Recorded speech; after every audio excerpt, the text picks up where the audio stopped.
Bonsoir à tous.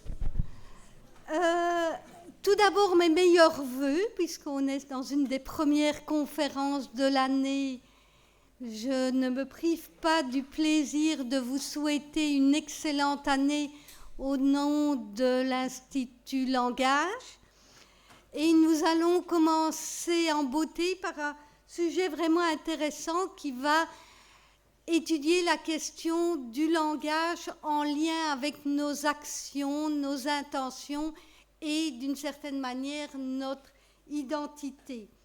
Nous avons ce soir la chance d'écouter Isabelle Pariente-Butterlin, qui est professeure de philosophie à l'université d'Aix-Marseille, qui est aussi rattachée à un laboratoire de recherche à Paris, un centre d'histoire de la philosophie moderne. Elle a en fait commencé à travailler sur l'éthique ancienne. Elle a publié un ouvrage en 2014 pour donner des raisons morales. Et puis elle s'est mise à réfléchir sur la difficulté d'articulation de la raison, de la rationalité et de la volonté en lien au récit concret de notre vie. Et elle va nous parler de tout ça ce soir. Je lui laisse immédiatement la parole. Merci beaucoup.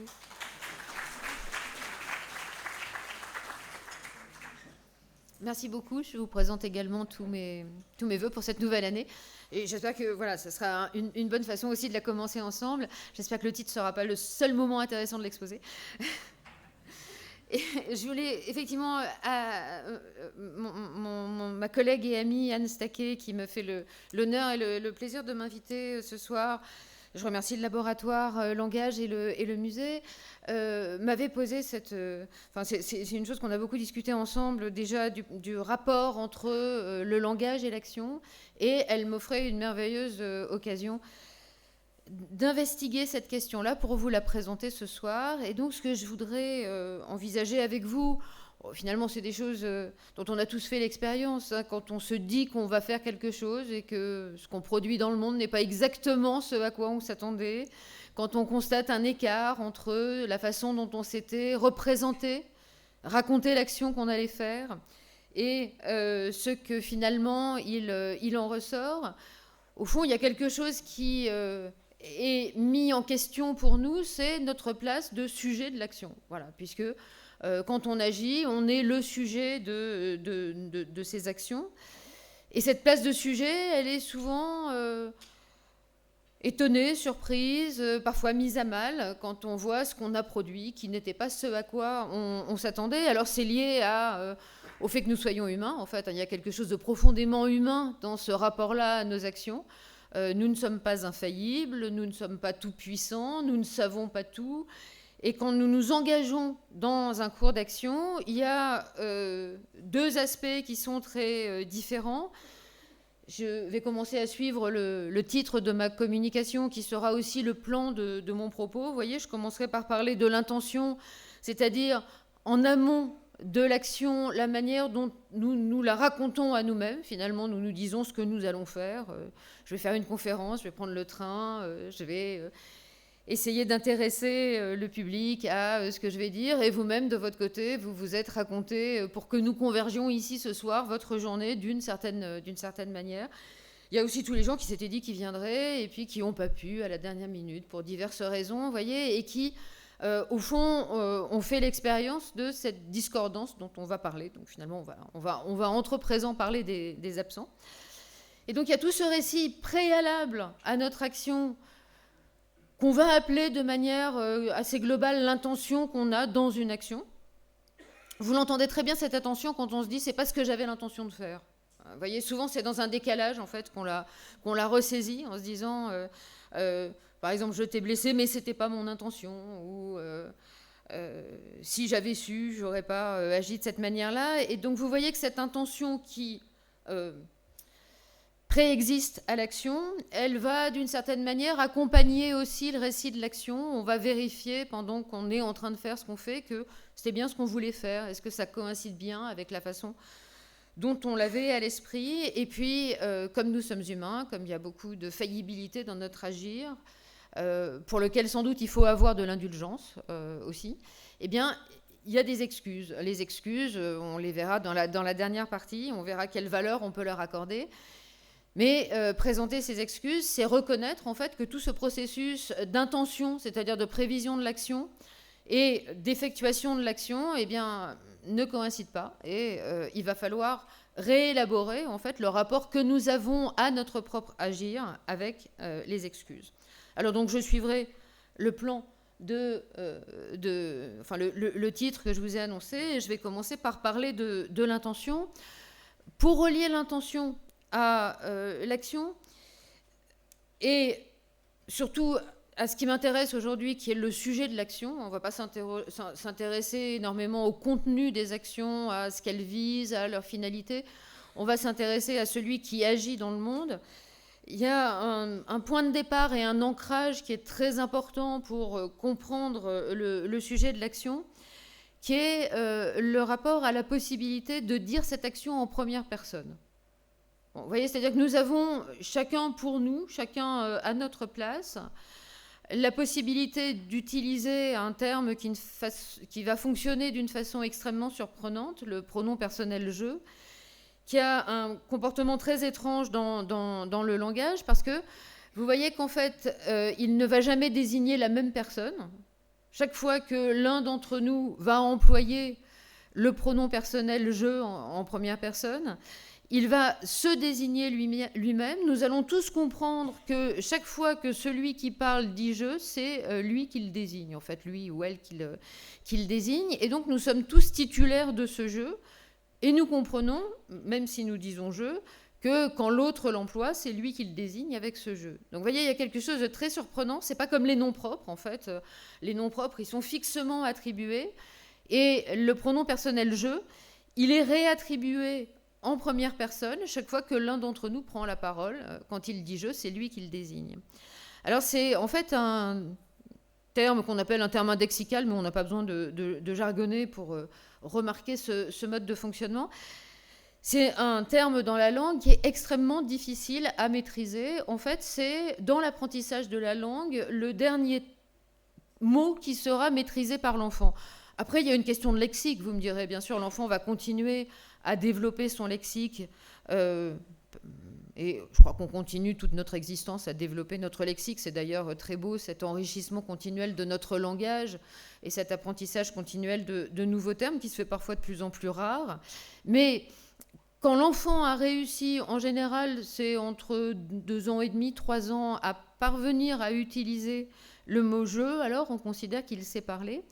Et ce qui est assez beau, c'est que Kant, vous voyez, dans l'anthropologie du point de vue pragmatique, donc à une époque où on ne regarde pas forcément les enfants avec une attention aussi soutenue que nous savons désormais le faire, eh bien Kant remarque la chose suivante, je lis la citation, « Il faut remarquer que l'enfant qui sait déjà parler assez correctement ne commence qu'assez tard, peut-être 1 an après. » Donc vous voyez tout un processus d'acquisition. Il ne commence qu'assez tard à dire « je ». Avant, il parle de soi à la 3e personne. Charles veut manger, marcher, etc. Et il semble que pour lui, une lumière vienne de se lever quand il commence à dire « je ». Avant, il parle de soi à la 3e personne. Charles veut manger, marcher, etc. Et il semble que pour lui, une lumière vienne de se lever quand il commence à dire « je ». À partir de ce jour, il ne revient jamais à l'autre manière de parler. Auparavant, il ne faisait que se sentir. Maintenant, il se pense. Bon, et donc, vous voyez que pour Kant, il y a l'idée d'une césure dans la temporalité. Pour nous, il y a toute une période d'élaboration de cette personnalité qui sera la nôtre. La personnalité, pas au sens psychologique du terme, plus, vous voyez, au sens de la capacité à se projeter dans ses propres actions. Et il y a quelque chose qui se passe lorsque l'enfant commence à dire « je », nous dit Kant, qui est qu'à partir de maintenant, il peut se penser comme un acteur du monde. Bon, donc, un outil fondamental qui nous est donné par le langage et qu'on retrouvera évidemment dans le rapport à l'identité, mais j'y reviendrai un petit peu plus tard. Alors, ce jeu qui est donc la condition de la personnalité, de l'identité personnelle, vous voyez, comment se penser soi-même comme une personne si on n'a pas ce marqueur du jeu, je mets entre parenthèses un problème qui est un problème technique à l'intérieur de la langue. C'est le moyen qu'on a trouvé à l'intérieur des langues qui disposent des pronoms personnels. Les langues qui ne disposent pas des pronoms personnels ont trouvé d'autres moyens pour nous permettre de penser en première personne. Mais c'est une structure extrêmement importante dans toute la philosophie occidentale, puisque la plupart des langues occidentales disposent de ce pronom personnel.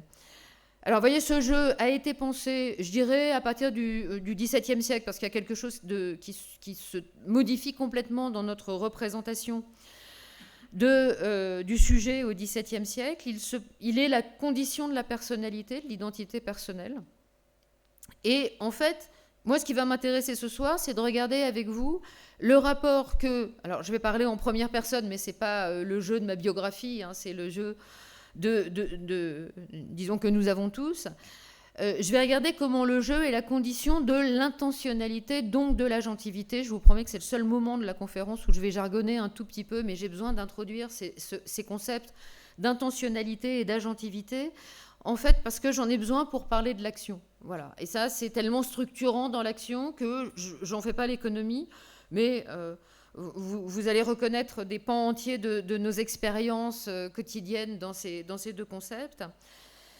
Alors, je laisse de côté un certain nombre de questions qui sont, par exemple, de savoir si l'intention précède l'action. On va considérer, pour simplifier les choses, que l'intention précède l'action, c'est-à-dire que je commence par me dire ce que je vais faire dans la journée. Vous voyez, par exemple, je me réveille le matin, j'ouvre les yeux, je me dis aujourd'hui, il faut que je fasse les courses, il faut que je réponde aux impôts, et puis ensuite, j'aurai des choses quand j'aurai fait tout ça, je pourrai librement vaquer à mes occupations.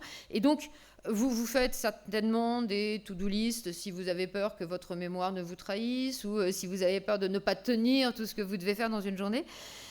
Et donc, vous voyez qu'en fait, on peut considérer, mais c'est peut-être pour partie artificielle, on y reviendra si vous voulez dans la discussion, que l'intention précède l'action. Voilà. Donc, peut-être que mon intention, je la découvre pendant que je suis en train d'agir, c'est possible, mais c'est un schéma beaucoup plus compliqué pour penser l'action. Et donc, si on accepte cette idée-là, pour commencer notre travail sur l'action, il faut se dire qu'on se décrit l'action avant de la faire. Donc, vous voyez, on a une espèce de projection imaginaire de soi dans le monde. Je ferai ça, c'est-à-dire on se parle souvent au futur et on se décrit sa journée au futur avant de la vivre au présent. Et c'est à partir de là que vient le problème que j'annonçais tout à l'heure, qui était le problème du rapport entre la description de l'intention et de l'action telle qu'elle se réalise. Alors, je définis donc les termes dont je vais avoir besoin et puis après on pourra travailler beaucoup plus tranquillement. On va réserver le terme d'agentivité. Vous entendez en fait la racine de l'agent. On va réserver le terme d'agentivité à ce type de relation de causalité très particulière qui est la causalité qu'exerce un agent dans le monde. Bon, alors très simplement, pour définir la causalité, c'est un problème métaphysique tellement vaste qu'on pourrait y passer plusieurs années, voire toute notre vie. Je vais partir d'un concept très intéressant dans ma conférence qui va m'aider à vous parler de ce dont je veux vous parler. Et évidemment, je n'ai pas du tout épuisé en vous disant ça, hein, ce qu'est la causalité. Bon, la relation de causalité, on va avoir à l'esprit simplement qu'elle se construit entre deux événements. Exemple de relation de causalité entre deux événements. Un premier événement, j'allume le gaz à la cuisinière, et un autre événement se produit qui est que l'eau se met à bouillir. Et vous voyez qu'en fait, entre ces deux événements qui sont séparés dans le temps, qui pourraient ne pas avoir de lien entre eux, il y a quelque chose dans ma représentation de ma situation qu'utiliser la relation de causalité vient structurer et permettre de comprendre. Et en fait, cette relation de causalité, c'est une relation qu'on va utiliser constamment dans le cours de l'existence, dans cette structure prévisionnelle de l'action, en fait, c'est-à-dire que quand on décide d'accomplir une certaine action, je vais révéler à telle personne que celle qu'elle croit être son amie dit en fait du mal d'elle, par exemple, c'est toujours avec une structure causale à l'esprit qui est, si je dis ça dans le monde, si j'accomplis cet acte-là dans le monde, ça va permettre d'avoir telle ou telle conséquence. Bon, donc vous voyez, c'est une structure d'une puissance absolument incroyable, la causalité, aussi bien dans le domaine de la connaissance du monde que dans le domaine qui nous intéresse ce soir, qui est comment est-ce que je construis la représentation de mes actions. Et elle va jouer un rôle extrêmement important dans la représentation de mes actions, qui sont d'ailleurs souvent assez stratégiques. C'est-à-dire que, en fait, une fois que j'ai posé ce que je voulais faire dans la journée, vous voyez, j'ai tout un déroulé que je vais faire à l'envers pour arriver à ce résultat. Comment est-ce que je vais faire? Par quelles opérations il faut que je passe? Comment je vais m'y prendre? Et en fait, ce type de questions, c'est des questions qui sont causales. C'est-à-dire comment je vais obtenir le résultat que je vise dans la journée. Alors, la causalité entre deux événements, elle se produit sans qu'on intervienne toujours. Vous voyez, il peut se passer qu'une branche d'arbre se détache du tronc parce que le vent a soufflé trop fort. Et de ces événements-là, nous sommes complètement absents. Alors, accidentellement, ils peuvent bien sûr nous concerner, ils peuvent avoir un impact sur nous, mais il y a des événements qui vont se dérouler dans le monde sans que nous intervenions sur eux. Et dès qu'on regarde à une échelle un peu vaste, qui est l'échelle de la planète, on s'aperçoit qu'on a assez peu de causalité sur... Enfin, le climat nous donne une bonne idée. Alors, de ce que, quand il se déchaîne, vous voyez, la causalité joue sans que nous intervenions, peut-être que nous avons joué en amont du déchaînement du climat, mais ça, c'est un autre problème. Parce qu'en fait, il y a un autre type de causalité, c'est pour ça qu'on introduit le concept d'agentivité. L'agentivité, c'est la causalité d'un agent dans le monde. Alors, pour expliquer ça, on pourrait passer par une définition qui est une définition absolument... c'est un texte absolument phénoménal de Hume qui analyse ce point-là oui, c'est un texte absolument extraordinaire. Où Hume nous propose deux définitions de la cause. J'ai mis la première, elle ne va pas nous intéresser. Excusez-moi. Je vais prendre la main d'ici, la dernière dia, j'aurai la main. Donc, première définition de la causalité chez Hume. Si A se produit, B se produit. Mais ça ne va pas nous intéresser. En fait, il considère que c'est la même qu'une autre définition. Je laisse le problème... C'est un problème très technique à l'intérieur de l'œuvre de Hume. Ce qui est très intéressant, c'est la deuxième définition qu'il donne de la cause. On peut considérer que ce n'est pas exactement la même que la première, mais il considère que la cause, c'est l'événement dont on peut dire que s'il ne s'était pas produit, l'autre événement ne se serait pas produit non plus. Vous voyez, donc dire entre un événement A, j'allume le feu, et un événement B, l'eau se met à bouillir, il y a une relation de causalité, nous dit Hume, si je peux dire, si je n'avais pas provoqué le premier événement A, le deuxième événement B ne serait pas produit non plus. Alors, du coup, ça lui permet d'introduire l'idée que, la cause, c'est ce qui fait la différence. Voilà, c'est la manière dont il va saisir l'idée de la causalité. La cause, c'est ce qui fait la différence. Vous voyez, puisque si elle ne se produit pas, un autre événement ne se produit pas, et que si elle se produit, cet événement-là se produit. Donc en fait, quand il y a une cause, il y a une différence qui est produite dans le monde, et on peut considérer que, pour saisir ce que c'est que l'agentivité, c'est quand c'est moi qui fais la différence dans le monde. Vous voyez, et mon action, en fait, la manière dont je décide de mes actions, la manière dont je me représente mes actions, la manière dont je m'engage dans un cours d'action, c'est que je considère qu'il va créer la différence dans le monde. Alors je vais pouvoir empêcher, par exemple, une injustice de se produire, ou mettre un terme à une rumeur, ou peut-être divulguer une rumeur. On n'est pas toujours absolument moraux, donc voilà, je peux intervenir de tout un tas de façons différentes dans le monde, mais... Ce que Hume nous permet de penser, c'est que quand j'interviens, c'est pour faire la différence. Et si c'est moi qui fais la différence, alors je suis effectivement cause de quelque chose dans le monde, je fais la différence, et là j'ai le statut d'agent. Voilà. Et donc là, on a compris quel était le rapport entre l'agent et son action. C'est qu'en fait, dans l'intention qui est la sienne, l'agent vise à changer quelque chose dans le cours du monde. Au fond, vous voyez ce qu'on est en train de se représenter aussi, c'est les motivations qui sont les nôtres à agir.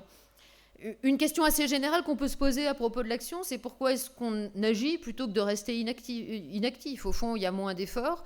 Donc, il faut qu'il y ait quelque chose qui nous fasse passer de l'inaction à l'action. Et ce qui nous fait passer de l'inaction à l'action, on est en train de, enfin, je crois de bien le saisir, ce qui nous fait passer de l'inaction à l'action, c'est que un événement dans le monde, une situation nous disconvient, on voudrait la changer, ou bien elle ne s'est pas produite et on voudrait qu'elle se produise. Et comme on sait qu'on a ce pouvoir de faire la différence en intervenant dans le cours des choses, alors on commence à agir parce qu'on a une motivation qui est on veut arranger les choses, on veut les modifier à notre manière. Bon, alors donc à partir de là, on se plonge dans le cours d'action, on intervient dans l'action, et c'est là où le récit va intervenir. Alors, parce que le problème de l'action intentionnelle, c'est qu'elle peut échouer. Je reviens à ce problème-là. On a une action, on s'est décidé à agir. Vous voyez, on est passé de l'inaction à l'action, on s'engage à agir. Et puis, il y a des événements qui se produisent sans qu'on les ait prévus. Il y a de l'imprévu, en fait, dans nos actions. Et prenons au sérieux cette possibilité de l'échec, de la distorsion entre ce que nous nous représentions et ce qui se produit. Hegel va poser une thèse extrêmement forte. Alors, je pars de là parce que, en fait, je voudrais en faire apparaître les problèmes et la discuter avec vous. Il va poser une thèse extrêmement forte qui est la suivante. Alors, il propose donc, dans son vocabulaire, de distinguer entre l'acte et l'action. Et il nous dit qu'il y a un droit de la volonté. Le droit de la volonté est de ne reconnaître dans son acte comme étant son action et de n'être moralement responsable que de ce qu'elle sait dans la fin qui est la sienne, des présuppositions de son acte, que ce qui, dans cet acte, résidait dans son propos. Bon, alors, je prends simplement la fin de la citation. Vous voyez, la volonté a le droit de ne reconnaître dans son acte, c'est-à-dire dans sa manifestation dans le monde, comme étant son action, que ce qui résidait dans son propos. Alors, ça veut dire que pour Hegel, le problème, c'est une façon d'éliminer le problème de l'échec, le problème de la distorsion entre ce que nous avions prévu de faire et ce que nous avons réalisé. Et Hegel nous dit, quand ça se produit, en fait, quand je constate que je voulais agir bien, j'ai produit une catastrophe. Vous voyez, l'enfer est pavé de bonnes intentions. Hein. Combien de fois, voulant agir bien, j'ai provoqué des catastrophes. Ou bien, pensant bien faire, j'ai provoquer des crises, des colères, vexer des gens, etc. Bon, vous voyez tous ces moments-là où en fait on se dit j'aurais dû me retirer de l'agir, en fait, j'aurais pas dû intervenir, j'ai fait la différence, mais à mauvais escient. Eh bien, Hegel nous dit dans ces cas-là, en fait, comme on n'avait pas l'intention de provoquer ce qu'on a provoqué, il faut faire la différence entre ce qui s'est passé dans le monde, l'acte, voilà, parce qu'effectivement on a agi. Mais cet acte, ce n'est pas notre action. Notre action, on a le droit de considérer qu'est notre action que ce qu'on avait à l'esprit avant d'agir. Bon, alors, c'est très rassurant, c'est très confortable. Je pense qu'on aimerait bien avoir ce modèle-là et je crois comprendre à vos murmures que vous partagez avec moi ma réticence à l'égard de cette proposition de Hegel. C'est quand même plus compliqué, notre agir. On est bien obligé de prendre pour partie en charge cette différence entre l'acte et l'action. Alors, je suis passée par Hegel parce qu'elle nous permet de dire qu'il y a une différence entre l'acte et l'action, vous voyez. Mais pour partie, il faut bien la prendre en charge. Bon, alors, jusqu'à quel point la prendre en charge ? Parce que pour l'instant, j'ai donné des exemples assez...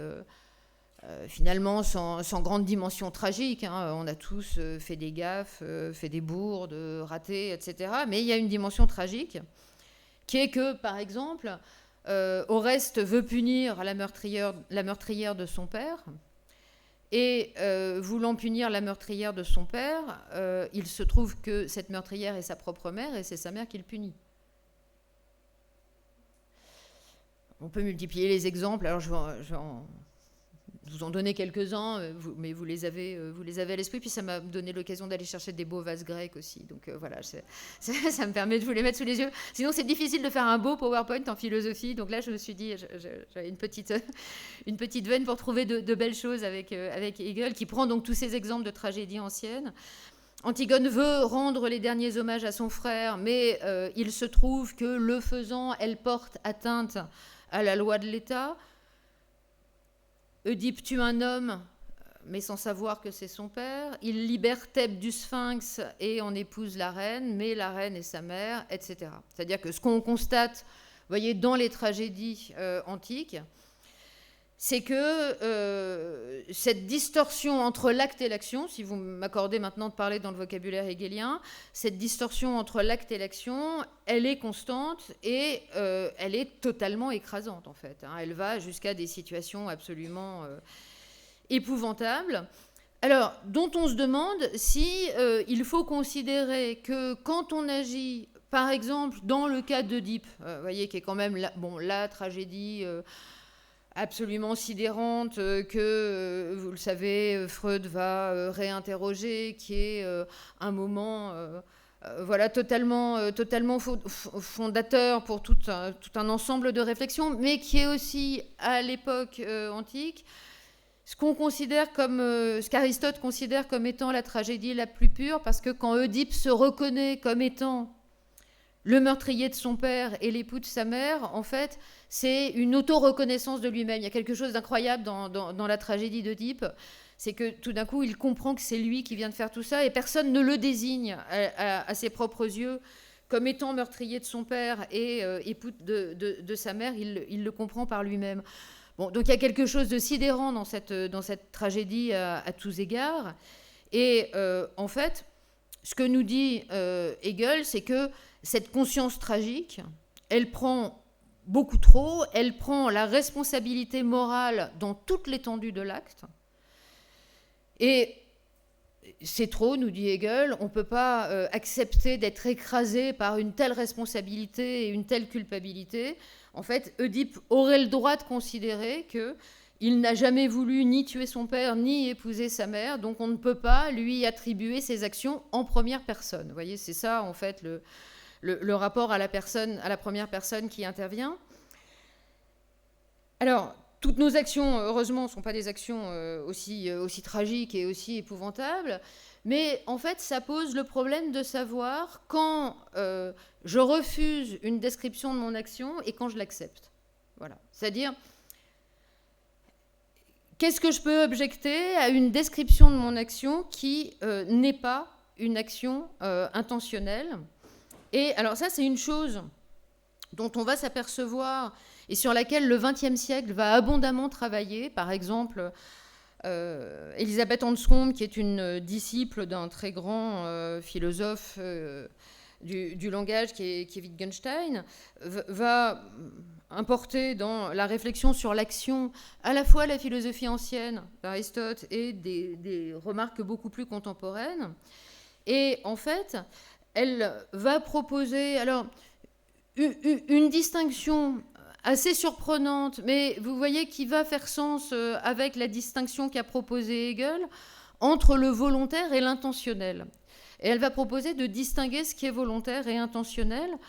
Pourquoi ? Parce que on va s'apercevoir que certaines actions dont on ne peut pas dire qu'elles soient involontaires, c'est bien moi qui les ai faites, je suis obligée de reconnaître en première personne que c'est moi qui les ai faites, que personne ne m'a forcé à les faire, que je n'ai pas été contrainte, que j'ai pris une décision et que le cours d'action n'a pas été interrompu par quelqu'un d'autre. Donc vous voyez, c'est bien moi qui ai fait la différence ou qui ne l'ai pas faite en fait. C'est bien à moi que c'est imputable en fait.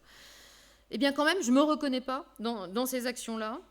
Et à partir de là, on va prendre un exemple qui est un exemple assez commun, qui nous est sans doute arrivé à tous, qui est d'oublier de mettre son réveil. Bon. Alors pour les insomniaques, ça ne joue pas, mais je m'adresse aux non-insomniaques dans l'assistance. Voilà ce que nous dit Anscombe. Par exemple, si vous ne vous réveillez pas à l'heure pour votre examen, car vous avez oublié de mettre votre réveil, votre action est volontaire en ce sens que vous êtes responsable d'une chose que vous auriez dû faire et que vous avez omis de faire. Bon. Personne ne vous a empêché de le faire, on ne vous a pas volé votre réveil, vous l'aviez à disposition, si vous vouliez le faire, vous pouviez le faire. Voilà. Mais l'action volontaire se distingue de l'action intentionnelle en ce qu'elle ne nécessite pas une conscience explicite de ce que vous êtes en train de faire. Vous voyez, c'est-à-dire si j'oublie de mettre mon réveil, alors évidemment c'est troublant de travailler sur un oubli parce que c'est vrai que l'oubli, je ne l'ai pas à l'esprit par définition quand je suis en train de le faire, parce que j'ai oublié, donc j'avais rien à l'esprit. Simplement, je n'ai pas été contrainte d'oublier.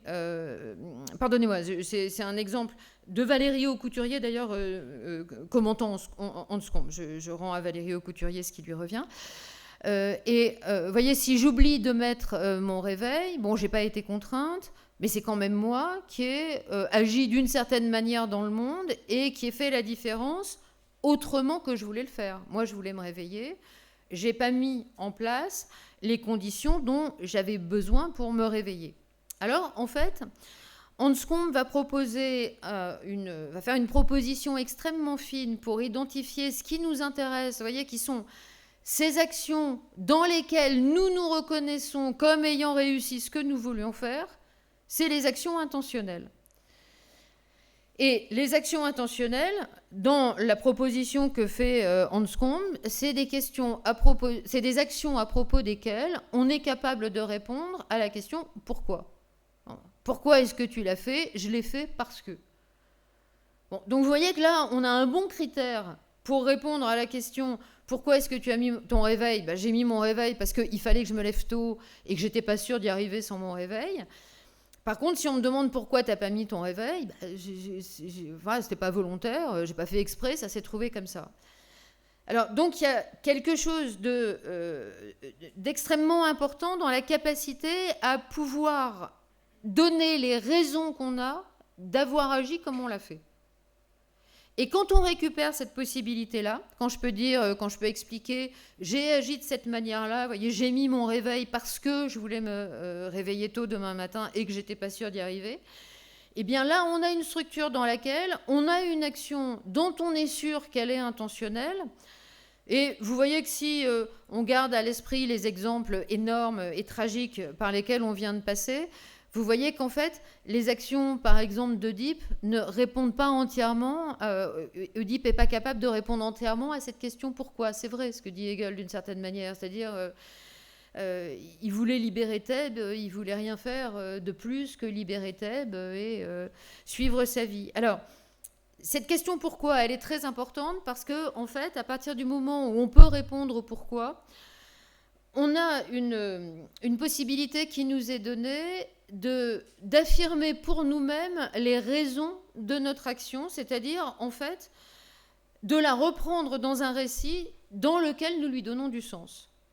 Alors, ça peut être un récit absolument minuscule, comme celui du réveil matin, mais si, par exemple, on nous demande pourquoi on a lu tel livre, ou pourquoi on s'est intéressé à tel philosophe, ou pourquoi telle question nous intéresse, c'est des actions aussi, parce que vous voyez qu'on fait la différence en s'intéressant à quelque chose. Je ne crois pas qu'il faille couper ces questions-là qui nous agitent, tous les efforts que nous faisons dans le travail intellectuel, d'un régime qui est aussi un régime d'action, d'effort, de volonté, de décision.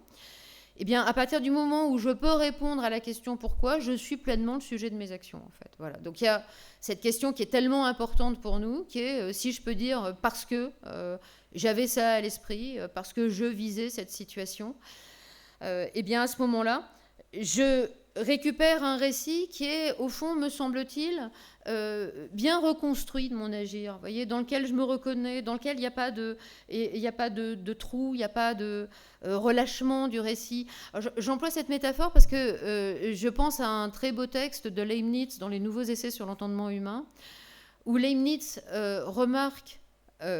fait une remarque sur l'identité personnelle qui m'a toujours sidérée. Je vous la livre parce qu'on va la retrouver un peu plus loin. En fait, on va retrouver ce rapport à l'identité personnelle un peu plus loin. Leibniz refuse que ce dont nous avons le souvenir soit constitutif de notre identité. En fait, il nous dit que c'est plus compliqué que ça, l'identité personnelle. C'est pas seulement ce dont on se souvient. Et il remarque que, en fait, nous sommes traversés d'oubli. Par exemple, si je vous demande ce que vous avez fait il y a 4 mois à la même heure, alors peut-être que vous aviez une autre conférence et qui vous a beaucoup intéressé, auquel cas vous vous en souviendrez. Il y a des marqueurs comme ça temporels. Il y a des marqueurs temporels assez sidérants. Vous voyez, quand un événement historique se produit, je pense qu'on pense tous au même, du moins pour je dirais les moins jeunes d'entre nous, il y a des marqueurs temporels, vous voyez, dans certains événements historiques qui font qu'on sait exactement ce qu'on faisait au moment où tel événement s'est produit. Mais c'est assez rare, en fait. Et on est tissé d'oubli, dit Leibniz.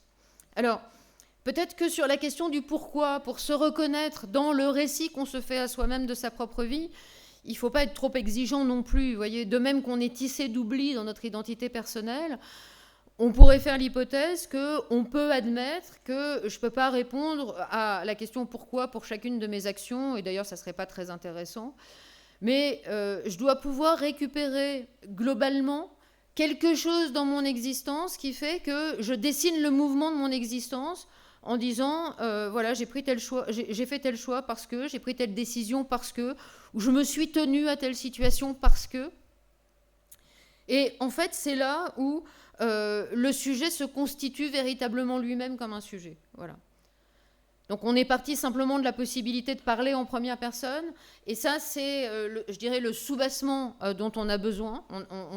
On a besoin de ce soubassement, et Kant a raison de le souligner, mais il faut aller un peu plus loin, il faut aller jusqu'à la possibilité de répondre à la question parce que, de manière globale, je dirais, enfin je fais cette proposition de manière globale sur notre existence.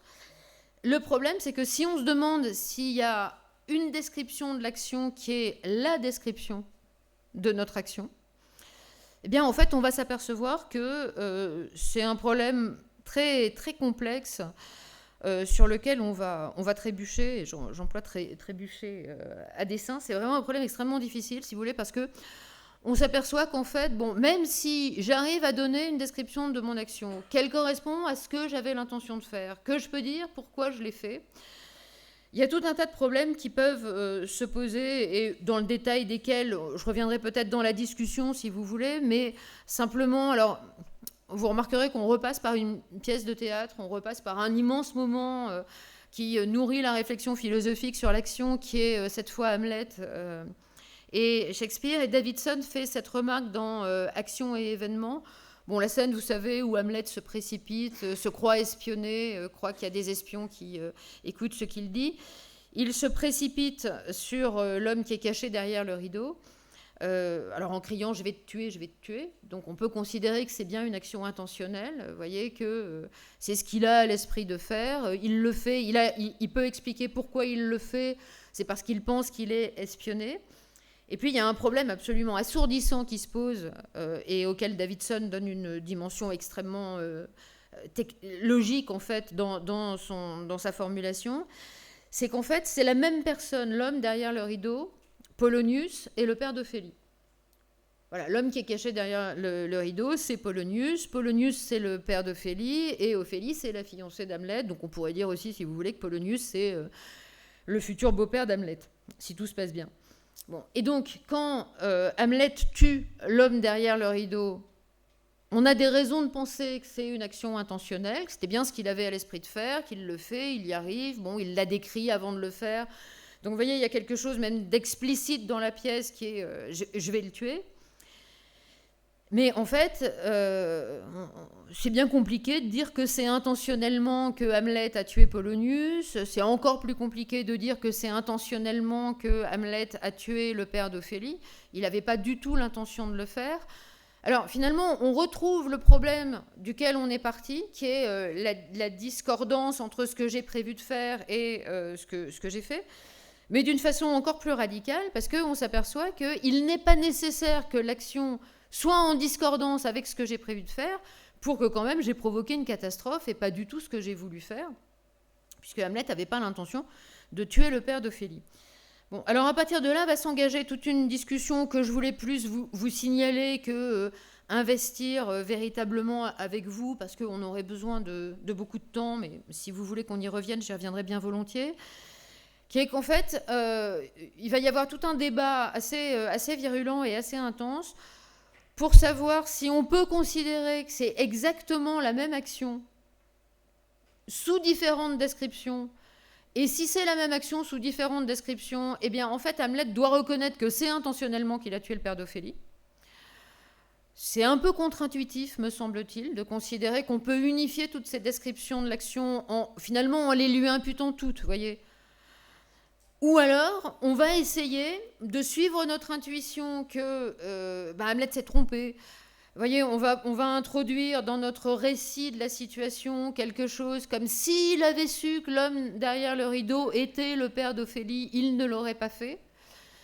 Pour réintroduire une ignorance telle dans la situation que on va dire oui, bien sûr, intentionnellement, il a tué l'homme derrière le rideau, mais en fait, s'il avait vraiment été éclairé sur la situation, s'il avait su qui était, et donc ça s'est pas réalisé, cette condition-là, elle n'a pas été satisfaite, il n'aurait pas agi comme il a agi, donc son action, on va plutôt la faire basculer du côté du non intentionnel.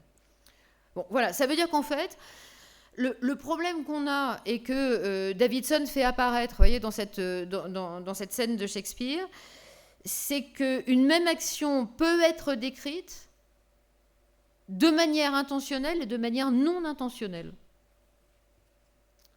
Et ça va demander de choisir. Alors, moi, j'ai l'impression, mais ça m'intéresserait aussi de savoir ce que vous en pensez, que l'unification, elle est un peu violente. Il y a quelque chose d'un peu contre-intuitif. C'est plus facile de tout écraser l'un sur l'autre, voyez, et de dire, puisqu'il a fait l'une de ses actions intentionnellement, on peut considérer qu'il les a toutes faites intentionnellement.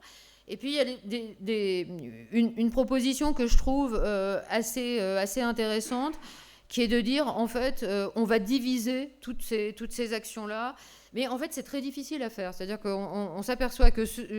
moi, c'est ça qui m'a frappé dans cette discussion, vous voyez, c'est que les philosophes qui se sont engagés dans cette voie-là et qui vont essayer de distinguer dans le cours d'action le moment où on peut arrêter l'intentionnalité, c'est très difficile à faire. Bon, ça ne veut pas dire que c'est pas la bonne voie. Vous voyez qu'on ait un problème pour le faire, ça ne veut pas dire que c'est la bonne voie. Moi, j'ai quand même l'impression que notre intuition, c'est que on ne peut pas dire c'est intentionnellement que Hamlet a tué le père d'Ophélie. Voilà, ça fonctionne pas, me semble-t-il. Mais on y reviendra si vous voulez. Parce que à partir de là, ce que je voulais vous présenter, c'est un moment que je trouve assez troublant dans le rapport à notre propre agentivité et dans la manière dont nous racontons à nous-mêmes nos propres actions, ce sont les excuses.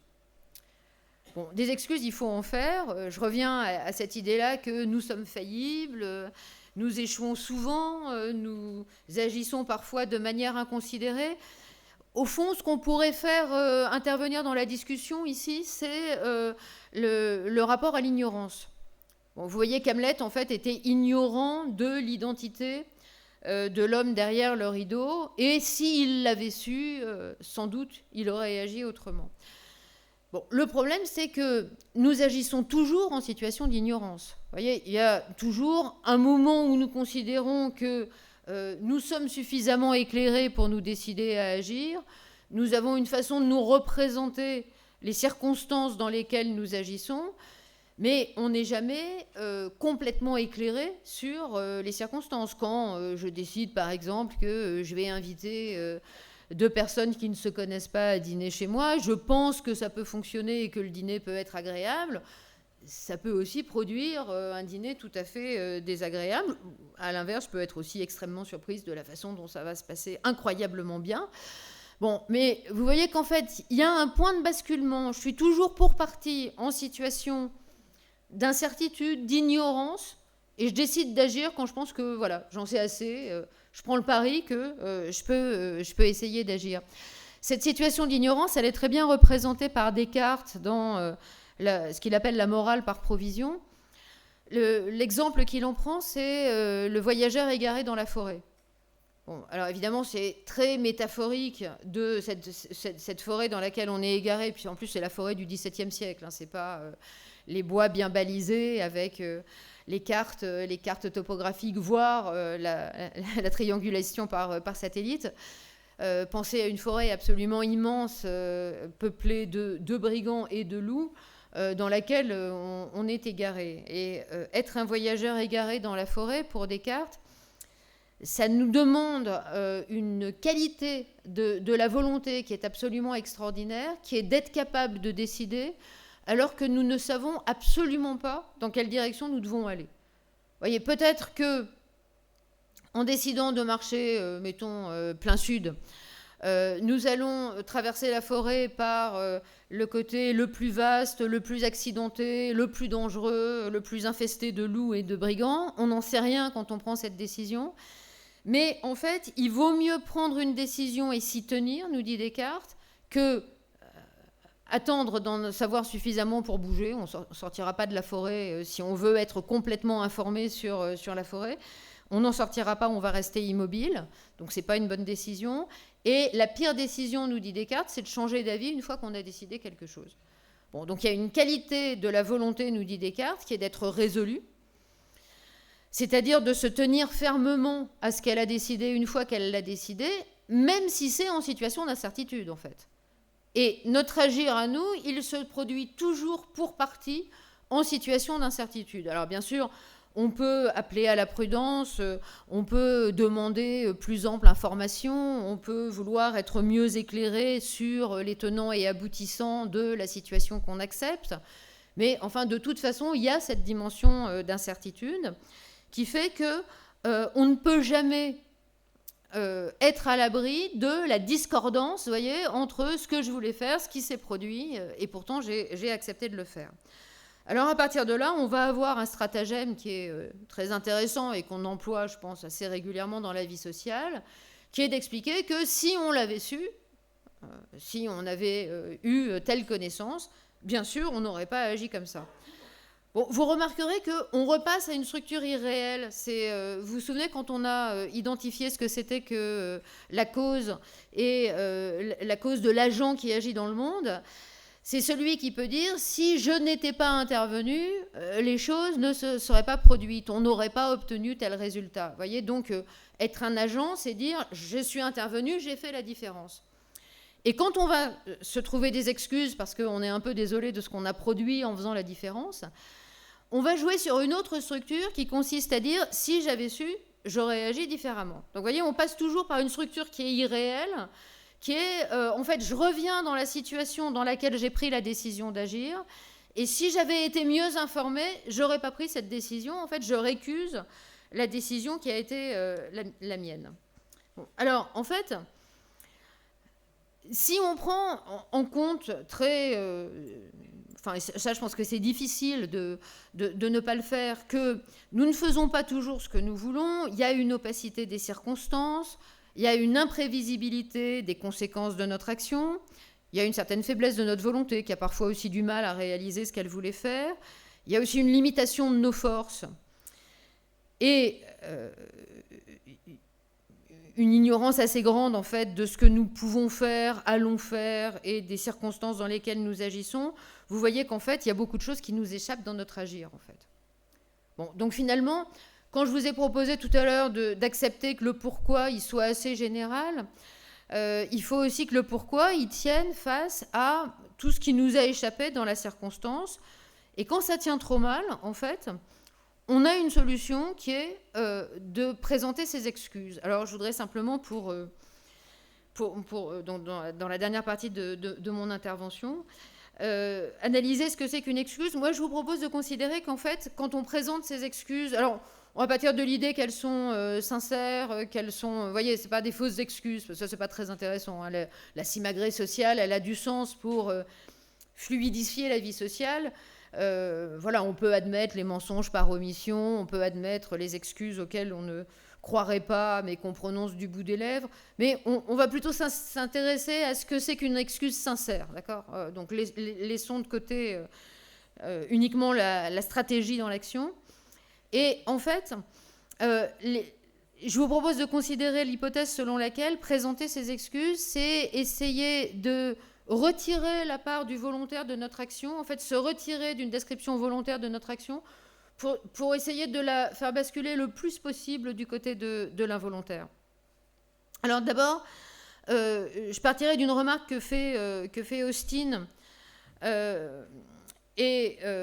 qui s'est beaucoup intéressé aux excuses et qui est commenté par Sandra Logier, qui nous dit « Austin explore en analysant les excuses. Il note d'abord qu'il n'existe pas de verbe avec lequel les deux adverbes volontairement et involontairement puissent être employés de manière symétrique ou s'ajuster tous les deux. Je m'engage dans l'armée volontairement. Vous voyez, ça ne voudrait rien dire, je m'engage dans l'armée involontairement. On peut penser peut-être à un conte de Voltaire qui pose le problème. Mais si je m'engage dans l'armée, c'est volontairement. J'ai le hockey, je ne peux pas dire que ce soit volontairement que j'ai le hockey. Je renverse une tasse de thé, c'est toujours involontairement. Quoique, ça peut être une manifestation de ma colère. Mais si vous pensez au fait de renverser une tasse de thé par maladresse, vous voyez, il y a des actions qui vont, je dirais, spontanément se répartir du côté de l'involontaire et des actions qui vont spontanément se répartir du côté du volontaire. Exemple, je trébuche, en général, c'est involontaire. Je rate mon train, en général, c'est involontaire. Bien sûr, je peux avoir des récits un peu plus compliqués dans lesquels j'ai fait exprès de trébucher parce que je voulais absolument rater mon train, etc. Mais si on prend, je dirais, l'action au ras de scaler, voyez, sans la reconstruire dans un scénario un peu trop compliqué, trébucher, c'est plutôt involontaire. Rater son train, c'est involontaire. Et avoir son train, c'est volontaire. Bon, en fait, les excuses, on va les prononcer, nous dit Austin, dans une situation où l'on accuse quelqu'un d'avoir fait quelque chose, ou bien on dit de quelqu'un qu'il a fait quelque chose de mal, de travers, d'inapproprié, de fâcheux, ou de quelque façon possible quelque chose de malencontreux. Bon, voilà. Donc, vous voyez, l'excuse, elle va intervenir dans une situation qui est une situation qu'on va dire dialogique, en fait. Il y a deux personnes. Alors, c'est pas un dialogue à proprement parler, mais c'est une situation d'interaction à l'intérieur du langage. Et les excuses, en général, elles vont intervenir dans un temps second, quand l'autre nous dit « t'aurais pas dû agir comme ça, c'est malencontreux que tu aies fait cette gaffe, il est bien fâcheux que tu aies oublié ce livre, etc. » Et exemple que prend Austin, alors pardon, c'est un exemple de cruauté envers les animaux, mais voilà, on va passer sur ce rapport à la cruauté animale, qui d'ailleurs serait une bonne raison de s'excuser, en fait. Donc vous avez un âne, moi aussi, et il paisse dans le même champ. Un jour, le mien me devient antipathique. Je décide de le tuer, je vise, je tire, la bête s'effondre. J'inspecte la victime et m'aperçois alors, à ma grande horreur, que c'est votre âne. Je me présente à votre porte avec la dépouille et que dis-je ? Écoutez, mon vieux, je suis terriblement confus. J'ai tué votre âne par accident ou par erreur. Ou encore, je m'en vais pour tuer mon âne, comme précédemment je vise et tire. À ce moment, la bête bouge et à ma grande horreur, c'est la vôtre qui tombe. À nouveau, la scène à votre porte, que dis-je ? Par erreur, par accident ? Bon, alors vous voyez, ce qui est assez surprenant dans cette scène de présentation d'excuses, je trouve l'exemple n'est pas complètement convaincant par Austin. C'est quand même un truc un peu bizarre d'aller tuer son âne en se trompant d'âne. Le voisin, il faut supposer qu'il a le même. Enfin bon, on s'est mis dans une situation un peu encombrante avec ces deux ânes similaires l'un à l'autre. Mais si on passe sur cette structure, vous voyez qu'en fait, il y a quelque chose qui est semblable à ce qu'on vient de remarquer dans les exemples précédents. C'est qu'en fait, bon, on peut échouer, on peut déraper, on peut se tromper, on peut ne pas avoir suffisamment pris de précautions. S'il y a un principe de précaution à prendre, c'est bien parce qu'il y a des choses qui arrivent par accident. Et vous voyez qu'en fait, les excuses, quand on va dire je l'ai fait par accident, je l'ai fait par erreur, vraiment, c'est une horreur, voilà, c'est pas du tout ce que j'avais prévu. En fait, vous voyez que ce qu'on fait quand on présente ces excuses, c'est qu'on se retire de la description volontaire de l'acte. C'est-à-dire qu'on va essayer de faire baisser le plus possible le niveau intentionnel, en disant oui, bon, c'est bien moi qui l'ai fait, effectivement, mais étant donné l'état d'ignorance dans lequel j'étais, alors peut-être si on est dans un trop grand état d'ignorance, il vaudrait mieux ne pas agir. Ça, c'est possible aussi. Vous voyez, il y a une erreur à ce moment-là dans la décision. Ou bien, étant donné cet accident absolument invraisemblable, c'est que les deux ânes se sont interchangés de place au moment où moi, j'ai ajusté mon tir, eh bien, en fait, l'action qui peut effectivement recevoir une description involontaire, je peux vraiment très facilement la décrire de manière involontaire. Et je crois que quand on présente ces excuses, alors qu'elles soient fausses, et encore une fois, j'aime pas beaucoup cet exemple-là, mais quand elles sont sincères, voilà, quand on pense à des exemples sincères qu'on a pu présenter, parce qu'on est sincèrement désolé de ce qu'on a produit, de ce qu'on a provoqué dans le monde, vous voyez, on fâche deux personnes en révélant ce qu'on n'aurait pas dû révéler, etc. On peut en être sincèrement désolé.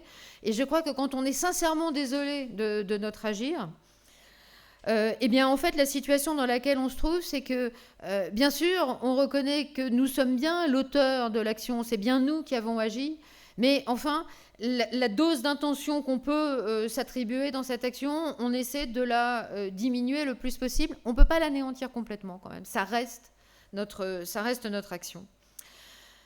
Donc, avec les excuses, on se retire de la causalité, et c'est en fait un exemple, je terminerai par une évocation du vieil Aristote, parce que c'est quand même tellement fondateur et tellement merveilleux dans la philosophie que ça me fait plaisir de le recroiser à ce moment-là. Enfin voilà, il y a tant qui vient de lui, on lui doit tant. La discussion de Hegel lui doit énormément, Davidson lui doit énormément, et Anscombe aussi. Et voilà, on croise enfin Aristote, qui reprend cette très belle question, vous voyez, qui est si je jette mes biens par-dessus bord pour éviter le naufrage dans une tempête, mon action est-elle volontaire ou involontaire ? Donc, je suis dans une situation de crainte maximale, je risque de tout perdre, y compris la vie. Et pour équilibrer le bateau, il y a une possibilité qui est de jeter les biens par-dessus bord pour le rendre plus léger. J'espère que je ne dis pas de bêtises. S'il y a des navigateurs parmi vous, peut-être que je dis... Enfin, c'est l'exemple tel que le construit Aristote, mais ce n'est pas du tout mon expérience. Alors, est-ce que c'est volontaire ou involontaire de jeter ses biens par-dessus bord ? Évidemment, c'est volontaire si on regarde que je voudrais avoir la vie sauve et que je pense que c'est le meilleur moyen pour avoir la vie sauve, c'est de jeter mes biens par-dessus bord. Mais si j'avais pu arriver à Athènes avec tous mes biens, évidemment, j'aurais préféré que ça se passe de cette manière-là. Vous voyez, j'aurais préféré, c'est-à-dire encore un rapport à ce qui s'est produit, mais ou ce qui n'a pas pu se produire, dont j'aurais aimé que ça se produise, etc. Et donc Aristote propose une classification très intéressante. Vous voyez, il reconnaît qu'il y a des actions qui sont des actions involontaires. Quand je suis contraint d'agir, que je suis forcé d'agir, par exemple par le tyran, peut-être que mon acte est involontaire. Là, c'est un peu différent. C'est moi qui ai pris la décision. Vous voyez, donc je ne peux pas complètement retirer le jeu du fait de jeter les biens par-dessus bord. C'est bien moi qui, à un moment, me dis, bon là, je jette mes biens par-dessus bord. Je ne peux plus faire autrement. Mais Aristote nous dit quand même, ça c'est une action mixte. Elle est pour partie volontaire, pour partie involontaire. Et donc, quand on se trouve des excuses, c'est qu'en fait, on considère que la description sous laquelle l'action qu'on a faite est une action involontaire l'emporte finalement sur la description volontaire. Alors, ça peut donner tout un tas de suggestions, je dirais, pour la conduite de notre existence, parce que vous voyez qu'au fond, il y a sans doute, on peut faire l'hypothèse avec toutes ces remarques qu'il faut arriver à trouver une existence qu'on puisse se raconter sur le mode du volontaire, sur le mode de la reconnaissance de soi dans ses actions. Mais vous me direz, c'est pas très facile parce que toutes les circonstances de notre existence ne dépendent pas de nous. Et donc, il y a quand même beaucoup d'involontaires dans nos existences. Alors, peut-être qu'on pourrait faire une autre proposition pour terminer. C'est que, au fond, moi, je ferais assez volontiers l'hypothèse que un des grands enjeux de notre rapport au langage, de notre réflexion sur l'action, de notre amour aussi du langage, c'est que, bien sûr, tout dans l'existence n'est pas volontaire. Il y a beaucoup de choses qui nous arrivent sans que nous le voulions et dont nous aurions préféré qu'elles ne nous arrivent pas. Mais s'exercer à trouver un récit de notre vie qui nous convienne et qui fait que nous puissions le plus nous retrouver comme sujet dans notre existence, je pense que c'est une manière minimale, vous voyez, de se réapproprier son existence. C'est-à-dire, bien évidemment, nous sommes dans un monde dans lequel on ne peut pas ignorer qu'il y a tout un tas de circonstances qui nous échappent totalement et qui sont certainement qui sont bien évidemment très, très angoissantes. Il y a beaucoup de choses qui nous échappent. Pensons simplement aux guerres, au changement climatique et à toute la violence qui se déploie dans le monde.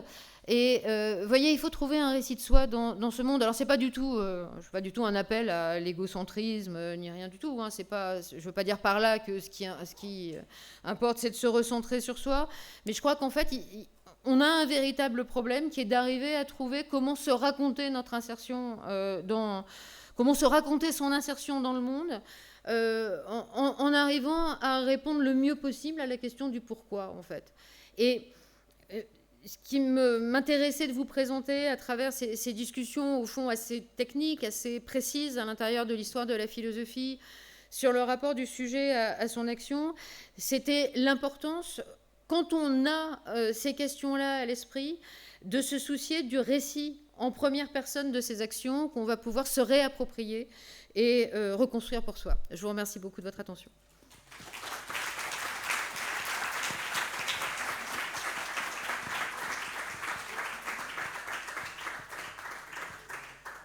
Merci à Isabelle Pariente-Butterlin pour sa présentation. Je ne doute pas que ça va susciter des questionnements, mais aussi volontairement des questions.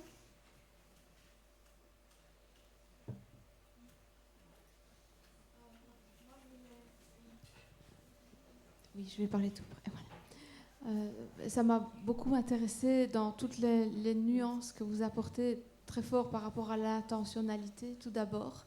J'imagine que c'est sur toutes ces palettes-là qu'agissent les avocats dans la défense. Et puis alors, votre conclusion m'intéresse beaucoup aussi et me fait penser à l'ouvrage d'une auteure belge qui s'appelle Geneviève Damas. Et ça s'appelle Patricia. Je ne sais pas si certaines personnes ont lu cette histoire. Et c'est l'histoire d'une enfant africaine qui est adoptée par une femme belge. Et elle va chercher cet enfant en Italie et qui a subi des gros traumatismes. Et elle arrive à la ramener en Belgique.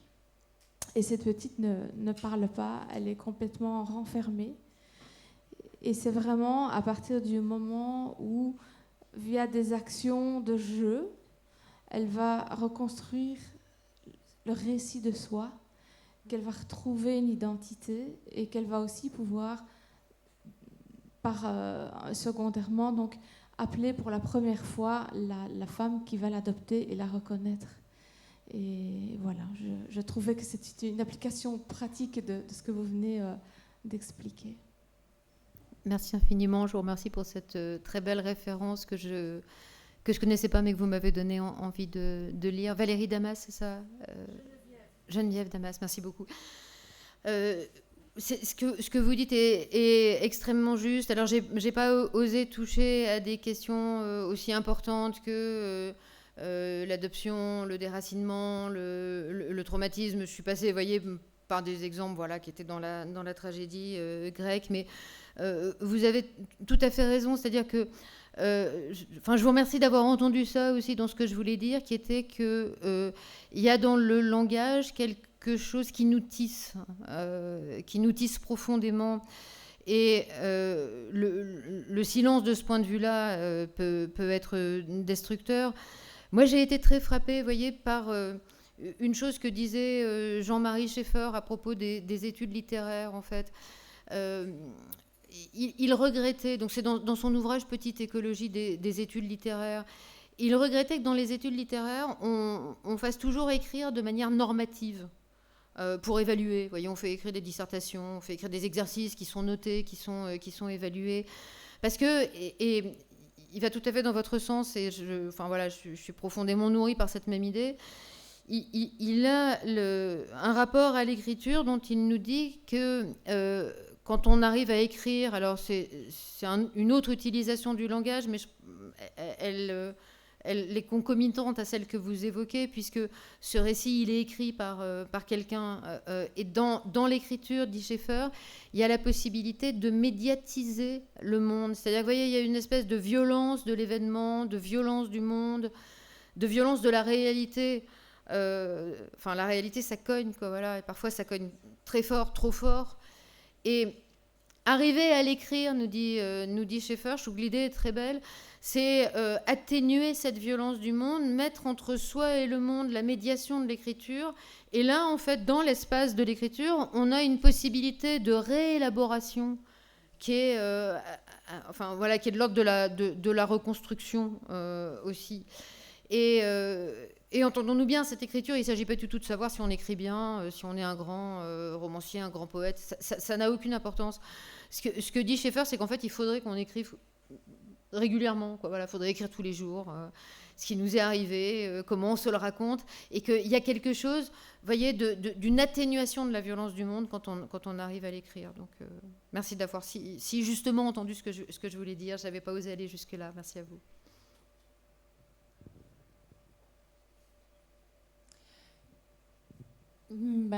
Merci beaucoup. J'ai vraiment aimé beaucoup votre conférence. Surtout la définition de l'excuse, cette part de volontaire et d'involontaire, et finalement l'excuse qui est qui consiste à se retirer d'une dimension volontaire à des degrés divers, si je vous ai bien compris. On ne peut pas tout effacer non plus. Et c'est là que ça devient extrêmement subtil. Et à ce moment-là, l'association qui s'est faite en moi, c'était le lapsus. Comment le qualifieriez-vous ? Est-ce que là, on pourrait parler d'une répartition différente entre le volontaire et l'involontaire, et est-ce qu'il y a un lien entre le lapsus et l'excuse? Ce sont des associations qui me sont venues en vous écoutant. Merci beaucoup. Oui, c'est une belle question dans le rapport au langage, parce que bien sûr, si le rapport au langage nous construit, comme on vient de le rappeler, le langage, c'est aussi ce qui nous échappe. C'est-à-dire, alors, je vais peut-être pas être complètement pertinente pour vous répondre sur le lapsus, parce que la question est très difficile. Donc, pour vous répondre sur le lapsus, il faudrait que je sois beaucoup plus pertinente et que j'ai beaucoup plus de connaissances en psychanalyse que je n'en ai. Toutefois, le lapsus, il me semble qu'on peut assez aisément le faire basculer du côté de l'involontaire. Bon, donc s'il bascule du côté de l'involontaire, c'est une question très, très troublante ce que vous posez, très, très fine, parce que s'il bascule du côté de l'involontaire, il ne va pas néanmoins... il va quand même demander parfois que je m'en excuse. Ça aussi, c'est assez surprenant. C'est-à-dire que, je ne sais pas si... Typiquement... un lapsus, ça serait d'appeler quelqu'un par le prénom d'une autre personne, ce qui est évidemment toujours assez vexant, assez complexe pour celui ou celle envers qui on a fait cette erreur. Et on va aussi, dans ce cas-là, me semble-t-il, avoir tendance à présenter des excuses, même si on pourrait dire que... c'est involontaire, un lapsus, donc on ne devrait pas avoir à présenter des excuses, puisqu'on s'est déjà retiré du volontaire. Alors, ce qui est très troublant, c'est que vous faites apparaître par cette question qui m'ouvre une analyse différente, je dirais, merci beaucoup, c'est que finalement, l'excuse... En nous retirant de l'involontaire, elle nous permet de redevenir volontaire. Vous voyez, c'est-à-dire que quand je présente mes excuses, c'est bien moi qui suis là cette fois. Et c'est peut-être pour ça que je m'excuse, même parfois, de ce que j'ai fait involontairement. Ce qui ne devrait pas être le cas, finalement. Mais ça voudrait dire que quand je présente mes excuses, alors encore une fois avec sincérité, parce que si ce n'est pas sincère, c'est autre chose. Hein, c'est une stratégie sociale, ça a du sens socialement, mais ce n'est pas ce qui nous intéresse ici. Ça voudrait dire que quand je m'excuse, j'ai un moyen minimal de récupérer mon agentivité, de dire, voilà, là, cette fois, c'est moi qui suis présent dans le monde et j'ai complètement raté, j'ai dit ce qu'il ne fallait pas dire, j'ai fait ce qu'il ne fallait pas faire, j'ai provoqué une catastrophe. On pourrait considérer, parce que j'ai entendu aussi que dans la question précédente, il y avait un rapport au juridique, et c'est vrai que je n'ai pas du tout regardé du point de vue du juridique, j'ai regardé plutôt du côté de la philosophie morale, dans mon exposé. du point de vue du juridique, voyez comment il est important que celui qui a commis un crime, commis un acte voilà, répréhensible, qui a causé du tort, qui a fait du mal, en fait, il est important qu'il présente ses excuses. Voilà, c'est-à-dire qu'en fait, là, il redevient un acteur avec lequel on peut interagir, quoi, ou au moins il essaie de se mettre dans cette position-là. Et je pense que c'est important. Ce qui voudrait dire, vous avez raison, en fait, de souligner un autre déploiement de l'excuse, qui est, quand je m'excuse, je dis que ce que j'ai fait n'était pas volontaire, je fais baisser la part du volontaire, et je redeviens volontairement présent dans le fait de présenter mes excuses. Je vous remercie de m'avoir suggéré cette idée. Puisqu'on a parlé de juridisme, si je puis dire, puisque je suis juriste, je voulais quand même dire que la responsabilité sans faute, ça existe. Oui. Hein, donc, il ne faut pas nécessairement être fautif pour être responsable de quelque chose. Donc, même si on s'excuse, on peut rester responsable. Et alors, je pensais que vous alliez parler de ces excuses épouvantables de Madame Moretti, qui ont choqué le monde, je pense. En tout cas, moi, ça m'a choqué. Quoi en dire ?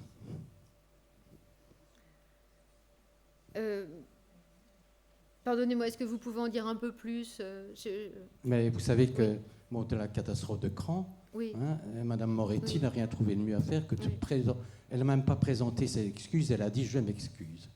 Je trouve qu'elle aggrave son cas en disant ça. Donc les excuses peuvent se retourner, à mon avis, contre la personne qui ose les présenter.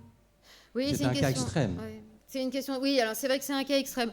Bon, je vais pas éluder votre question. C'est-à-dire que, évidemment, je préférerais vous dire, voilà, moi je suis philosophe de la morale. La morale et le droit, c'est deux terrains normatifs qui entrent, qui se rencontrent, qui ont des points d'articulation. Mais la responsabilité morale, c'est pas la responsabilité juridique. Je pourrais vous dire ça. Je préfère affronter votre question, qui est une question très, très difficile. Décidément, vous faites tous bouger les lignes sur les excuses. Je suis contente d'avoir abordé cette troisième partie, parce que vous faites énormément bouger les lignes sur les excuses. Je pense d'abord que les excuses dans le cadre du procès et les excuses avant le procès, vous serez peut-être d'accord avec moi pour dire que ce n'est pas la même chose, en fait. Qu'il y a un moment dans lequel elles sont devenues absolument nécessaires, qui est le cadre du procès, c'est-à-dire la reconnaissance d'une certaine causalité, de qui doit rendre compte de cette situation-là, et le fait que dans cette régulation sociale que produit le droit dans le cadre d'un procès, alors à ce moment-là, quand l'accusé présente ses excuses, il reconnaît la régulation, il reconnaît sa faute et il reconnaît sa place, en fait, dans ce qui s'est produit. Moi, je ferais volontiers l'hypothèse que si ces excuses-là nous choquent, et je partage votre intuition sur le fait qu'elles sont extrêmement choquantes, c'est parce que on les entend comme signifiant, en fait, ce qui s'est passé, au fond, c'est pas moi et j'y suis pas. Et elles sont dites trop tôt, de manière inadéquate. Elles sont dites pour se retirer d'une causalité à laquelle elle appartient, je crois, manifestement. Enfin, je ne veux pas m'engager sur ce qui n'a pas été jugé, j'en sais rien, mais d'après ce qu'on comprend pour le moment, elle est partie prenante dans cette causalité, et c'est pas la même chose de présenter ses excuses après avoir assumé cette responsabilité-là. Quand on les présente trop tôt, ça veut dire aussi qu'on se retire de l'accusation. Est-ce que vous seriez d'accord avec moi pour dire que c'est peut-être ça qui dysfonctionne ? Je crois que c'était trop tôt. Oui, ouais, je suis d'accord, c'est trop tôt. C'est-à-dire que ça... La différence entre le fait qui s'est produit, cette catastrophe, et les excuses qui paraissent dérisoires, finalement, par rapport à la douleur des familles. Je trouve qu'on ne peut pas présenter ces excuses dans un cas pareil. Non, tout à fait. Je suis assez d'accord avec vous. C'est-à-dire qu'en fait, il y a une quotidienneté des exemples, des excuses. Peut-être y a-t-il des situations dans lesquelles, bon, alors évidemment, moi, j'en suis pas du tout familière.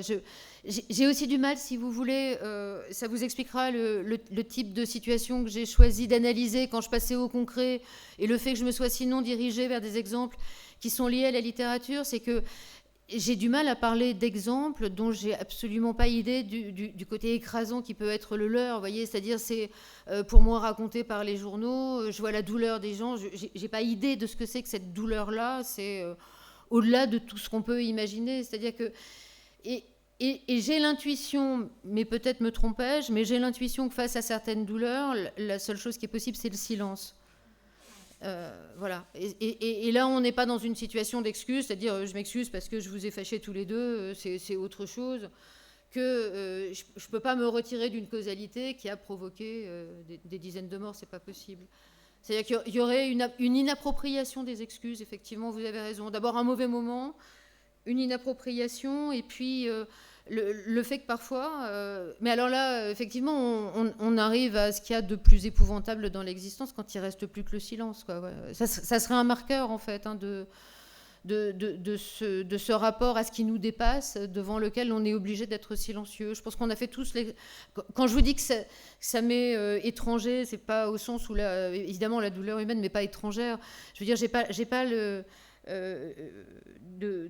eu de contact avec de tels drames aussi massifs, mais il n'empêche que face à certaines douleurs très puissantes de l'existence, éprouvées par nous, par les autres, la seule possibilité qui demeure, c'est le silence, en fait. C'est le recueillement et le silence. Oui, c'est une question intéressante. Je ne voulais pas aller dans ce sens-là avec ma question, mais je me dis quand même que l'accusé, le coupable qui s'excuse, du coup, est perçu comme moins coupable, hein, dans la justice. Donc, c'est un peu bizarre. Il prétend qu'il n'a pas fait volontairement cet acte, et du coup, ça le rend moins coupable. Bon, enfin, c'est pas ça que je voulais dire, en fait. Je voulais juste... Je me posais la question de savoir si c'était volontaire de votre part de gommer la frontière entre les disciplines, finalement. Et les questions qui ont été posées me confortent dans cette impression que les questions que vous posez sont vraiment à cheval entre la psychologie et la philosophie. Puisque les remarques vont toujours dans ce sens-là. C'est l'effet psychologique, en fait, des actions, des excuses, etc. Est-ce que... Oui. Merci beaucoup. Alors, je réponds quand même à la première question, même si vous dites que ce n'est pas la question, toute petite réponse. Remarquez bien que quand on nous présente des excuses, on n'est pas obligé de les accepter. Et ça, je crois que c'est aussi assez important. C'est-à-dire qu'il n'y a pas de mécanique des excuses. L'autre peut s'excuser, voilà, je peux l'entendre et les refuser. Donc, ça peut être quelque chose que j'attends, qu'on me présente des excuses, mais je peux aussi considérer que, quand bien même on m'en présenterait, je ne les accepterai pas. Il n'y a pas de mécanique, en fait, hein, de ce point de vue-là. Alors, la question que vous posez sur les frontières des disciplines, bon, premièrement, moi, je dois quand même vous répondre pour commencer que j'ai été formée par quelqu'un qui, avant de devenir philosophe, a été médecin, François Dagonier, qui était un esprit qui m'a profondément marqué quand j'étais jeune étudiante, qui a écrit un tas de livres absolument magnifiques. Donc je vous invite à vous pencher sur l'œuvre de François Dagonier, dont on parle peu actuellement, mais qui vraiment était... Enfin, ça nous éblouissait quand on était étudiants. C'était quelqu'un qui nous apprenait à défendre nos positions philosophiques. Voilà. Donc c'est un très grand professeur de philosophie et un philosophe, même si lui se disait professeur de philosophie. Et lui, il considérait que les problèmes ne reconnaissaient pas les frontières des disciplines. Les disciplines, c'est quand même des inventions tout à fait sociales de l'académie. Les problèmes, ils ne sont pas au courant, qui sont psychologiques ou sociologiques ou juridiques ou de philosophie morale. Et au fond, ils vont traverser les frontières des disciplines que nous répartissons pour plusieurs raisons, parce que le savoir s'est tellement développé et tellement complexifié que l'idéal humaniste est un peu loin de nous, en fait, et qu'il y a eu une époque où les philosophes étaient juristes, mathématiciens, historiens, psychologues, et maintenant, le savoir est tellement immense que, vous voyez, on peut passer... je pense sa vie sur chacune des dias que je vous ai proposés. En fait, en vous les présentant, je me disais, il faudrait préciser, améliorer, etc. Et chacun des problèmes que j'ai soulevés mériterait qu'on y passe plusieurs heures si on voulait vraiment l'investir. Donc il y a cette spécialisation du savoir, mais les problèmes sont restés les mêmes, premièrement. Donc les problèmes, c'est des problèmes qui sont liés à toute la complexité de nos existences. Et nos existences, elles ont des ramifications sociologiques, psychologiques, philosophiques. Donc, je ne crois pas avoir effacé les frontières des disciplines. Je me suis saisie d'un problème que je pense avoir investi avec les outils de la philosophie morale. Il se trouve que ce problème investi avec les outils de la philosophie morale, qui est qu'est-ce que mon action, quand est-ce que je me reconnais dans mon action, qu'est-ce que je fais quand je ne me reconnais pas dans mon action, pose des problèmes de frontières à certaines disciplines. Vous l'avez effectivement très, très généreusement montré, je dirais, par vos questions, parce que la question de la motivation va rencontrer celle de la psychologie, la question des conséquences de l'acte va rencontrer le droit, la question de ce que je sais sur la situation dans laquelle je me trouve va rencontrer, par exemple, des déterminations sociologiques dont je serai ignorant. Mais ça, je vous dirais... vous ne pouvez pas me l'imputer, c'est-à-dire que c'est imputable à la richesse des questions de nos existences, à la complexité du savoir et au fait que les problèmes, quand ils sont humains, ils engagent très rarement une seule discipline. Vous voyez, je vous en donne un exemple sur les maladies. Bon, on peut considérer que, bien sûr, la maladie, elle est du ressort du médecin. N'empêche que quand vous voyez comment les associations de malades se battent pour faire reconnaître un certain nom et pas un autre d'une maladie, ou bien pour faire reconnaître leurs symptômes comme étant une maladie, vous voyez que c'est pas que le problème, c'est pas uniquement un problème médical, c'est aussi un problème linguistique, c'est aussi un problème sociologique. C'est aussi un problème juridique, mais le droit, on va le retrouver tout le temps. Et évidemment, ça, c'est certainement lié au fait que... moi, j'aurais tendance à penser... La proximité que vous avez soulignée entre les questions juridiques et les questions philosophiques, je crois que les deux disciplines, fondamentalement, sont deux disciplines qui visent à mettre de la rationalité dans le réel, ce qui n'est pas facile. Il est quand même très en désordre, le réel. Alors... je pense qu'on a des solutions qui sont différentes parce que ce que j'ai présenté, par exemple, sur les conditions de l'agentivité, ce n'est pas les conditions de l'imputation de la responsabilité dans le droit. Mais je crois que fondamentalement, les questions qu'on se pose, elles, sont extrêmement proches. Merci pour votre conférence. Merci de nous avoir parlé simplement de choses hyper complexes et par ailleurs souvent jargonnantes dans le discours de celles et ceux qui en parlent. Puisque vous n'avez rien contre l'interdisciplinarité, la transdisciplinarité, allons-y. Donc je ne vais pas du tout vous poser une question sur ce qui a été dit ici, mais évoquer un auteur qui est, disons, dans le champ, oui, on pourrait dire, d'une autre ou d'autres disciplines. Je parle de Bernard Victory, vous connaissez peut-être ses travaux. C'est quelqu'un qui réfléchit sur les origines du langage, plutôt les conditions d'émergence du langage qui vont amener de pratiques très frustes à des pratiques très, très élaborées que sont au fond tous les éléments du langage articulé. Donc il y a 1,5 million d'années, peut-être quelques dizaines de milliers d'années d'ici. Et en fait, justement, il y a quelques dizaines de milliers d'années d'ici, on considère en général qu'est apparu l'Homo sapiens. Et Bernard Victory dit clame en vérité, il faut qu'on ne l'appelle plus Homo sapiens, il faut qu'on l'appelle Homo narrans. Et donc, je me demandais ce que vous pourriez ajouter à ça.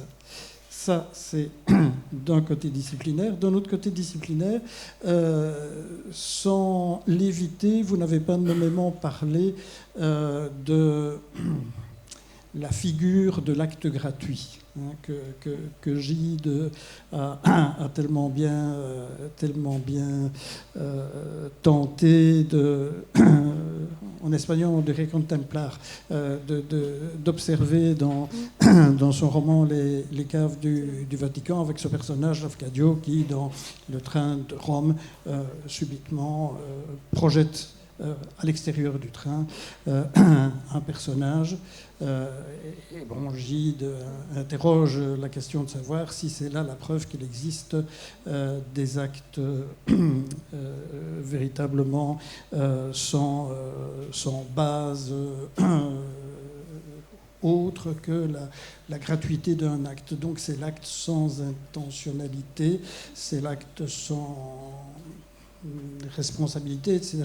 La question de savoir si c'est coupable, mais pas responsable, ou responsable, mais pas coupable, pour prendre l'expression qu'on vient d'utiliser maintenant et qu'on a beaucoup utilisée, et c'est elle d'ailleurs qui l'a mise en popularité par la ministre Georgina Dufaux au moment de la crise sur le sang contaminé. Est-ce que Lafcadio, il aurait tenu un récit de lui, pour reprendre votre conclusion, et quel aurait-il été? Ou est-ce que Gide démontre au fond que ce serait un non-humain, que c'est pas possible? Merci beaucoup. Alors pour la première question, bon, je vous avoue, je ne veux pas m'aventurer sur... Si je suis pour l'interdisciplinarité, c'est au sens où chacune des voix qui s'expriment doit parler de sa propre discipline. Je ne vais pas m'aventurer trop dans des terrains que je ne connais pas. Je pense quand même que l'hypothèse Homo narrans, elle est extrêmement intéressante. Je voudrais simplement... J'ai pensé en vous écoutant que... il y a quelque chose de très important quand même à dire sur cette narration, c'est que la narration, elle ne change pas les faits, évidemment. C'est-à-dire, je crois qu'il y a des faits qui se produisent dans le monde, il y a des événements qui se produisent, il y a des comportements qui ont des conséquences à l'intérieur du monde. Et quand je dis qu'il faut trouver un moyen de les raconter, c'est évidemment pas au sens, mais c'est, enfin, pas du tout que vous aviez compris ça, hein, votre question met l'occasion de le préciser. C'est pas du tout au sens où le récit va changer ce qu'on a fait. C'est au sens où la réélaboration signifiante des événements, alors sans doute y a-t-il des événements qui ne se prêtent pas à cette réélaboration et qu'il faut laisser dans le silence, ou autour duquel il faut respecter le silence, on vient de le rappeler, mais cette réélaboration signifiante des événements, elle est quelque chose qui tisse notre humanité. Voilà, c'était juste ce que je voulais dire par là.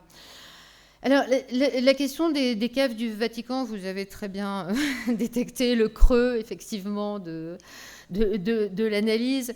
Je trouve que c'est une question très embarrassante, la question que pose Gide dans les caves du Vatican, bon, qui est la question de l'acte gratuit. Bon, moi, je vous avoue que, première réponse que je serais tentée de vous faire, c'est que l'acte gratuit, je ne trouve pas ça très convaincant comme proposition. C'est-à-dire que, bien sûr, je peux avoir par moment une espèce de jeu intellectuel avec les possibles, imaginer ce que je pourrais faire n'importe quoi. C'est-à-dire, au fond, rompre avec la narration de mon existence, voyez, introduire une césure, une rupture. Alors, tout d'un coup, Lafcadio décide de passer quelqu'un par-dessus bord dans le train. Bon, soit. Il y a quelque chose... J'ai peut-être mal compris le roman. Moi, je trouve ça un peu artificiel comme proposition de la part de Gide. Je suis beaucoup plus impressionnée par la 4e méditation métaphysique de Descartes, dans laquelle Descartes nous dit, il a cette magnifique formule qu'on ne cessera jamais de commenter, je pense, « Je suis d'autant plus libre que je suis plus déterminé ». Alors, finalement, je peux très bien, parce que ma volonté en est capable, il y a cette structure-là possible dans la volonté, je peux prendre une décision sans avoir de raison de la prendre. Mais si on fait l'hypothèse que Lafcadio prend cette décision sans avoir de raison de la prendre, après tout, il peut dire je l'ai fait parce que c'était comme ça, parce que je voulais le faire. C'est-à-dire, ce qui est intéressant, c'est que je pense que cette structure-là, peut-être que Hanscombe, elle l'a à l'esprit, parce qu'elle accepte que dans la réponse à la question parce que, il puisse y avoir des choses extrêmement minimales. Vous voyez, qui sont parce que ça m'est passé par l'esprit, parce que je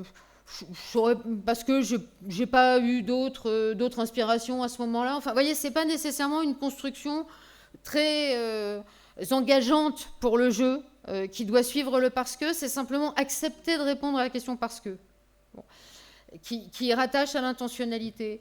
Et puis, comme je viens de Descartes et de cette idée que je suis d'autant plus libre que je suis plus déterminée à le faire, c'est-à-dire que Descartes refuse l'idée qu'il puisse y avoir une liberté d'indifférence. Je corrige l'énoncé. Il y a bien une liberté d'indifférence, mais c'est le plus bas degré de la liberté. Je peux toujours décider n'importe quoi, mais je sais que c'est n'importe quoi et je ne suis pas vraiment présent dans cet acte-là. Eh bien, j'aurais tendance à vous dire qu'en fait, il y a quelque chose d'un peu troublant chez Lafcadio, c'est que s'il le fait, c'est parce qu'il veut prouver quelque chose sur la liberté. Et que, en fait, il a une réponse à la question parce que, qui est une réponse un peu étonnante, un peu surprenante, mais parce que je veux montrer que je peux faire n'importe quoi quand je décide de faire n'importe quoi.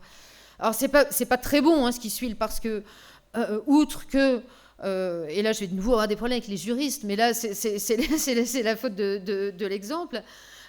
Du point de vue du droit, voilà, c'est pas du tout l'analyse qu'il faudrait en faire, mais du point de vue de la morale, oui, bon, on comprend très bien. S'il veut montrer une thèse sur la liberté, bon, on comprend qu'il peut le faire, s'il se donne à lui-même une raison.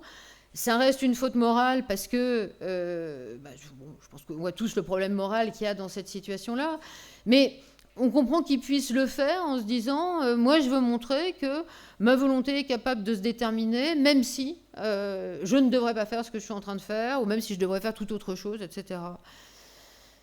Mais je ne suis pas convaincue. S'il n'y a plus de questions, je remercie encore vivement notre conférencière.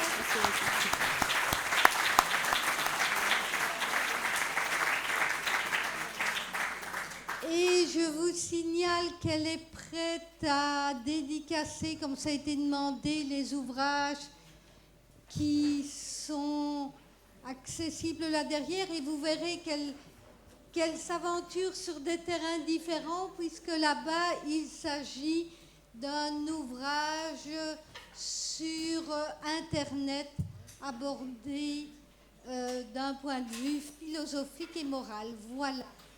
Bonne soirée à tous.